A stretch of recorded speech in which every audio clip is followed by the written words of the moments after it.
Hi viewers, welcome to SS9 TV. ఈరోజు మహాశివరాత్రి సందర్భంగా అబ్దుల్లాపూర్ మండలం మజిద్పూర్కి వచ్చేసామండి. ఇక్కడ శివాలయంలో జాగరణ సందర్భంగా ఇక్కడ అంగరంగ వైభవంగా వేడుకలు జరుగుతున్నాయన్నమాట. సో ఈరోజు మనం ఆ వేడుకలను కూడా వెళ్ళి అక్కడ పాల్పంచుకుందాం.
చూస్తున్నట్టయితే మన గుడి ఒక పంతులు గారు ఉన్నారు. సో వీరిని అడిగి ఇంకా ఈ గుడి ఎప్పుడు స్థాపించారనే విషయాలు తెలుసుకుందాం. నమస్కారం అండి.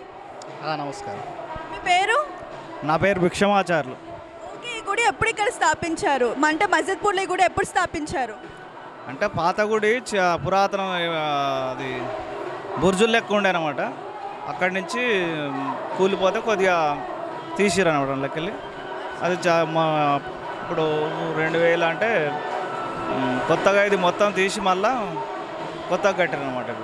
అంటే ఇది మళ్ళీ పురాతన గుడిని మళ్ళీ కూలికొట్టి మళ్ళీ కట్టారా? ఓకే, ఈ గుడికి దాతలు ఎవరు? దాతలు అంటే అందరు చాలామంది ఇచ్చిన దాతలు. అండ్ ఈ గుడికి అంటే చాలామందికి గుడి కట్టినాక ఇప్పుడు కొన్ని ఇక్కడ చూసినట్టయితే మధ్యలోనే ఆగిపోయినాయి కదా గుడ్లు కట్టడము. అంటే దీన్ని ఎందుకు అలా ఆపేయడం జరిగింది? అంటే దాతలు లేక కొంచెం ఆగిపోయింది అనమాట. 10-15 ఏళ్ళ దాకా కట్టడే జరిగిపోయింది. ఆ తర్వాత మళ్ళీ పునః ప్రతిష్ట మళ్ళీ జరిగింది అనమాట.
తొందరగా రావాలి.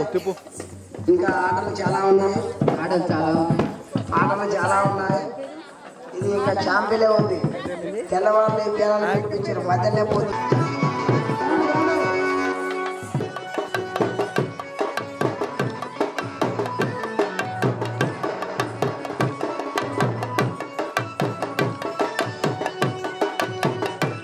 అందరూ మీరు ఇక్కడ ఉంటేనే మాకు ఉత్సాహం వస్తుంది. మీరు పోతే మేమేముంటాము. బృందావన కృష్ణుడు అమ్మాయి బృందావన కృష్ణుడు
ఈరోజు మహాశివరాత్రి సందర్భంగా ఇక్కడ వేడుకలను అంగరంగ వైభవంగా జరిపిస్తున్న రమేష్ గారు మనతో ఉన్నారు. సో వారిని అడిగి మరికొన్ని విషయాలు తెలుసుకుందాం.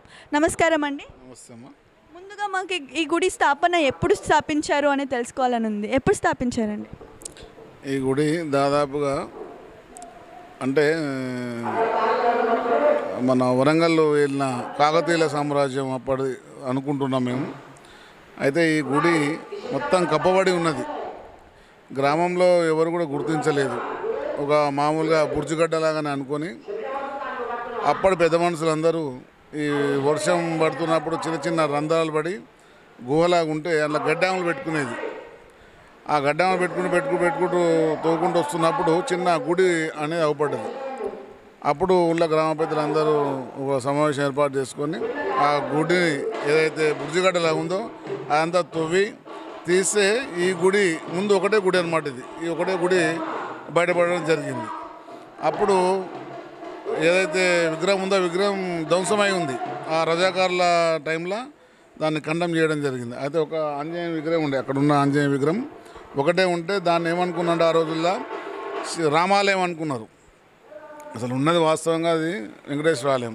అది ఎప్పుడు మాకు తెలిసిందంటే ఇది పురాతనంగా ఉన్నప్పుడు ఇక్కడ వడ్ల సత్తయ్య అని పెద్ద మనిషి ఉండే, కోమటి నరసింహ, మేడిపల్లి నరసింహ వీళ్ళందరూ ఆ టైంలో దీనికి మన గుడి ఉంది కాబట్టి చిన్న చిన్న పూజలు చేసుకుందామని చెప్పి సీతారామచంద్ర స్వామి కళ్యాణం జరిపించడం, శనివారం గుడి తీయడం అట్లా చేస్తున్నప్పుడు ఈ గ్రామంలో ఉన్న యూత్ కూడా దీన్ని ఏదో చూసి మనం ఒక కమిటీలాగా వేసుకొని దీన్ని పునర్నిర్మాణించాలన్న ఆలోచనతో అందరం అన్ని పార్టీల వాళ్ళు ఉన్న ప్రతి ఒక్క కులానికి సంబంధించిన వ్యక్తులందరూ కూడా ఇదే ప్రాంగణంలో సమావేశమై అందరూ ఇంటికి ఒకరే కానీ పార్టీకి ఒకరే కానీ ఎవరికి ఎలాంటి ఇబ్బంది లేకుండా అందరం కలిసిమెలిసి కలిసికట్టుగా పనిచేయాలంటే అందరూ ఇంటికొకరు కులానికి ఒకరు పార్టీలో ఉండాలని చెప్పి అందరినీ ఒక 17 మందిని కమిటీ ఏర్పాటు చేయడం జరిగింది.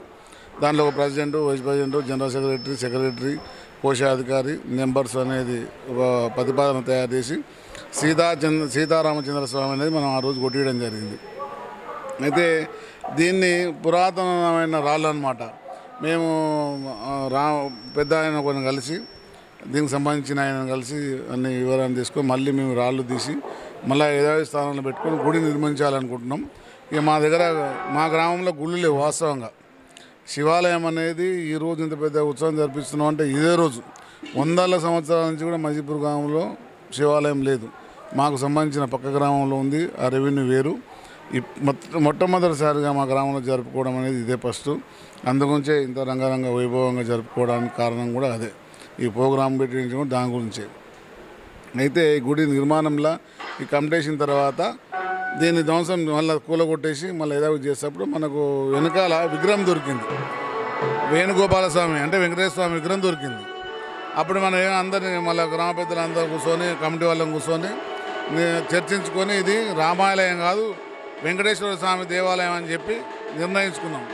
అంటే కొందరు ప్రశ్నించారు, మరి ఆనాటి నుంచి మనం రామాలయం అనుకుంటున్నాం, మరి రామాలయం కూడా ఉండాలి కదా, రామాలయం ఉండాలి దాంతోపాటు శివాలయం ఉండాలి అంటే దాన్ని గ్రామ పెద్దల ఆమోదంతో అప్పుడు గర్భగుడిని ఏదైతే వెంకటేశ్వర విగ్రహం ధ్వంసమైందో అదే స్థానంలో వెంకటేశ్వర స్వామిని నిర్మించుకుందాం, పక్కకు రామాలయం కట్టుకుందాం, ఆ పక్కకు శివాలయం కట్టుకుందాం అని చెప్పి మన ఎండోమెంటర్ నుంచి ఒక ఆయన తీసుకొచ్చి దీన్ని మనం మొత్తం పరిశీలన చేయించి ఎక్కడ ఏ గుడి ఉంటే బాగుంటుందని చెప్పి ఇక్కడ సీతారామచంద్ర స్వామి, ఇక్కడ వెంకటేశ్వర స్వామి, అక్కడ శివాలయం, అక్కడ ఆంజనేయ స్వామి, అక్కడ నవగ్రహాలు, ఇక్కడ గరుడమంతుడు ఈ రకంగా ఉంటే గుడి బాగుంటుందని చెప్పి ప్లాన్ ఇవ్వడం జరిగింది. ఈ ఇంత పెద్ద ఎత్తున మేము నిర్మించడం అంటే నేను ఒక్కరితో కాదు, నాది అందరం గ్రామంలో ఉన్న ప్రతి ఒక్కరూ ఇంటింటికి మనం కూడా డబ్బులు తీసుకోవడం జరిగింది. అందరి సహకారంతో ఇంత పెద్ద గుడిని నిర్మించుకోవడం జరిగింది. ఇందులో ప్రధాన పాత్ర కమిటీ మెంబర్స్ది, దాంతోపాటు సర్పంచులు, ఎంపీటీసీలు, గ్రామ పంచాయతీ మెంబర్లు, గ్రామ పెద్దలు, అన్ని కులాల వాళ్ళకి సంబంధించిన అందరి సహకారంతో ఇంత పెద్ద ఎత్తున మేము గుడి నిర్మించుకోవడం జరిగింది. అందులో భాగంగానే ఈరోజు శివాలయం ఇంత పెద్ద ఎత్తున మనం పొద్దున్న నుంచి సాయంత్రం వరకు అభిషేకాలు, అర్చనలు ఇలాంటి ప్రోగ్రామ్స్ మరి మన దగ్గర 100-200 సంవత్సరాల నుంచి జరుపుకున్నటువంటి పూజలు జరుపుకుంటున్నాం కాబట్టి ఆనందంతో ఉత్సాహంతో ఈ వేడుకలు జరుపుకుంటున్నాం. అయితే శివాలయం శివరాత్రి రోజు ఇది మే 6 తారీఖు నాడు వెంకటేశ్వర స్వామి కళ్యాణం ఉంటుంది. శ్రీరామనవమి నాడు శ్రీరామచంద్ర స్వామి కళ్యాణం ఉంటుంది.